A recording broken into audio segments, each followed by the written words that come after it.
को मुख्यमंत्री उद्यमी योजना 2022 और रेडीमेड कपड़ा उद्योग पे हमारा लोन पास हुआ है। हम इस बार जो है ना हम पीवीसी जूता चप्पल खोलना चाह रहे हैं। अपना नाम से बिजनेस पास हुआ है और वे लोग किसी अदर नाम से बिजनेस करना सोच रहे हैं, उन लोगों का 100% बिजनेस आ ही गया है। मान लीजिए हमारे सामने में एक पीडीएफ भी है। इस पीडीएफ को देख करके हम आपको बता रहे हैं कि आपको कहिए या तो आप हमारा ट्रेड चेंज कर दीजिए, नहीं तो इस बिजनेस में हम सफल नहीं हो पाएंगे। ग्रुप सी का ही बिजनेस करना है, ऐसा नहीं कि आपको ट्रेड चेंज करने का। जिस बार हम लोग का जो आया था फॉर्म 2021 में, तो उस बार इस प्रकार। हेलो फ्रेंड, नमस्कार, आप सभी का बहुत बहुत स्वागत हमारे Everest coaching centre YouTube channel में। देखिए आज के वीडियो में हम आपको बताने जा रहे हैं कि जिन लोगों को मुख्यमंत्री उद्यमी योजना 2022 में चयन किया गया है, तो जान लीजिए उनके साथ परेशानी आ रहा है कि इस बार जो है ना group category A, category B और कैटेगरी सी बना करके जो है ना मुख्य उद्यमी योजना का फॉर्म अप्लाई होना शुरू हुआ था, जिसमें सभी लोग अपना ग्रुप बांट करके ही अप्लाई किए थे। लेकिन कुछ लोगों के साथ परेशानी आ रहा है कि सर हमें बिजनेस बदलना है, हम अपना बिजनेस को, ट्रेड को अभी हम जो है ना रेडीमेड कपड़ा उद्योग के नाम से खोले हैं और रेडीमेड कपड़ा उद्योग पे हमारा लोन पास हुआ है। हम इस बार जो है ना हम पीवीसी जूता चप्पल खोलना चाह रहे हैं, चाहे किसी भी प्रकार से कोई बिजनेस बदलना चाह रहे हैं, चाहे जान लीजिए जो हमारा बिजनेस का जान लीजिए जो जैसे हमारा आरती कुमारी के नाम से बिजनेस वेरीफाई हुआ है, मतलब हमको लोन पास हुआ है, तो क्या आरती कुमारी के नाम से ही किसी भी बिजनेस का नाम रखना उचित है? तो जान लीजिए हम आपको इस सारे समस्याओं का समाधान बताएंगे। वीडियो अच्छा लगे तो वीडियो को लाइक कर लीजिए, फेसबुक पेज पे देख रहे हैं तो फेसबुक पेज को फॉलो कर लीजिए और हमारे यूट्यूब चैनल को भी सब्सक्राइब कर लीजिए। और जान लीजिए यूट्यूब पे देख रहे हैं तो वीडियो को लाइक करके चैनल को शेयर कर दीजिए ताकि हर लोगों तक अच्छी से अच्छी जानकारी पहुंच सके। तो जान लीजिए सबसे पहले हम बात करते हैं कि जिन लोगों को जो है ना अपना नाम से बिजनेस पास हुआ है और वे लोग किसी अदर नाम से बिजनेस करना सोच रहे हैं, तो जान लीजिए इसके लिए आप जो है ना आजाद हैं। जान लीजिए आप जो है ना मेरे नाम से बिजनेस पास हुआ है और हमारा नाम बलराम कुमार है और जान लीजिए हम अपने भाई यानी कि राहुल कुमार के नाम से, राहुल लघु उद्योग नाम से हम कंपनी शुरू किए हैं। तो जान लीजिए इसके लिए आप अपना बिजनेस का नाम कुछ भी रख सकते हैं या आपके इसके लिए आजाद है। जान लीजिए उसके बाद दूसरी प्रक्रिया हम आपको बताने जा रहे हैं कि जो पिछली बार हुआ था, तो पिछली बार सरकार जो है ना जो अप्लाई का भी डेट काफी आगे बढ़ाए थे, मतलब 4-5 वे डेट को एक्सटेंड भी किए थे, मतलब अलग अलग डेट को एक एक महीना 3-4 वे डेट बढ़ाए थे। और उसके बाद इस बार जो है ना एक ही डेट पे सरकार फॉर्म अप्लाई निकाला और सरकार एक ही डेट पे जो है ना रह भी गया और अंतिम तक वही डेट पे फॉर्म का डेट अप्लाई समाप्त भी हो गया और लगभग उसके लगले 2 दिन बाद तीसरा दिन जो है ना सरकार इसका लिस्ट भी जारी कर दिया। और जान लीजिए एक ही बार में जो है ना सरकार 8,000 लोगों का चयन करके अभी तक लिस्ट जारी कर दी है। जान लीजिए जिसमें कैटेगरी सी, जो उसमें जो कैटेगरी सी में जो था कि या तो बियाडा औद्योगिक क्षेत्र में आपको बिजनेस लगाना है और नहीं तो औद्योगिक क्षेत्र में आपको बिजनेस लगाना है।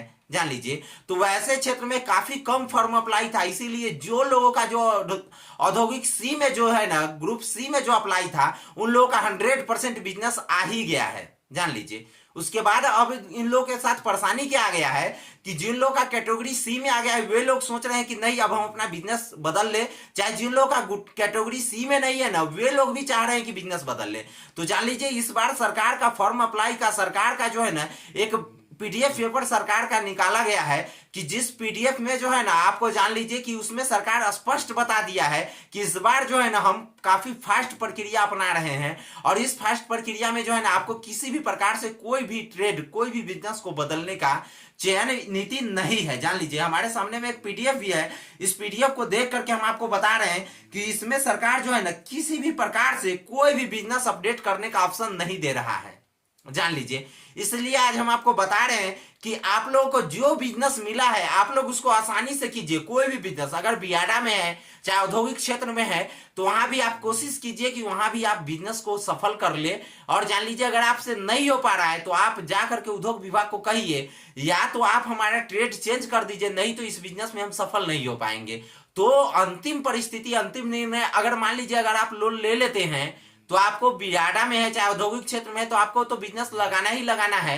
और प्लस में दूसर की नंबर बात है कि आपको से जो है ना सरकार एग्रीमेंट करवाएगी और उस एग्रीमेंट के अनुसार से आपको बिजनेस भी लगाना है। अगर मान लेते हैं किसी भी प्रकार का परेशानी हो गया तो जान लीजिए सबसे पहले तो आपको तो सारा चीज गया, सारा चीज वो तो लोन लिए हुए थे, जो पैसा उसमें लगा दिए वो सारा चीज तो गया ही गया। दूसर का नंबर आपको लोन का कर्ज जो है ना आपको सधाना पड़ेगा। इसीलिए जो है ना आप सतर्कता के साथ अपना कोई भी बिजनेस स्टार्ट कीजिए, सतर्कता के साथ स्टार्ट कीजिए। और आप जो है ना ग्रुप सी में अगर आपका चयन हुआ है तो जान लीजिए आपको औद्योगिक क्षेत्र में ही आपको प्लांट लगाना पड़ेगा, और नहीं तो बियाडा जिस एरिया में है, जिस जिला में बियाडा का कंपनी है, उस एरिया में बियाडा वाले क्षेत्र में ही गवर्नमेंट आपको जो है ना जमीन उपलब्ध कराएगी। उस जमीन को जो है ना अलग अलग जगह पे जो है ना अलग अलग स्क्वायर फीट के दर से जो है ना आपको पैसा भी तय किया गया है, जिसमें कई सारे 7-8 जगह है जिसका सारा रेट भी तय किया गया। हम आपको रेट जो है ना डिस्क्रिप्शन बॉक्स में दे दिए, हम अपना टेलीग्राम ग्रुप में भी दे दिए हैं, वहां से भी जाकर आप ले सकते हैं। हम कोशिश करेंगे कि व्हाट्सएप इसका जो है ना आपको डिस्प्ले पे भी हम प्रकाशित कर दें, ताकि आप लोग देख सके कि कहाँ का कितना स्क्वायर फीट के दर से जो है ना प्रति माह रुपया लिया जा रहा है, तो जान लीजिए। और उसके बाद जो है ना आपको ग्रुप सी का ही बिजनेस करना है। ऐसा नहीं कि आपको ट्रेड चेंज करने का इस बार किसी भी प्रकार से कोई अनुमति नहीं है, जान लीजिए। और जो लोगों को भी जहां से भी जो इसमें प्रॉब्लम आता है, और जान लीजिए एक तो सबसे पहला जो ग्रुप सी में जो चयन किया गया था उन लोगों को जो है ना उन लोगों को ऑप्शन भी दिया गया था जो आप कहां के औद्योगिक क्षेत्र में आप प्लांट लगाना चाह रहे हैं। तो जान लीजिए ज्यादातर यह कोशिश है कि उनका होम टाउन होना चाहिए। होम टाउन का मतलब वो अपना गृह जिला में करे, यानी कि आप जिस जिला के निवासी हैं उसी जिला में आपको बिजनेस स्थापित करना है, दूसरे जिला में आपको बिजनेस स्थापित नहीं करना है। जान लीजिए यह सरकार का पॉलिसी है इस बार का, और इस पॉलिसी के खिलाफ हम लोग नहीं चल सकते हैं।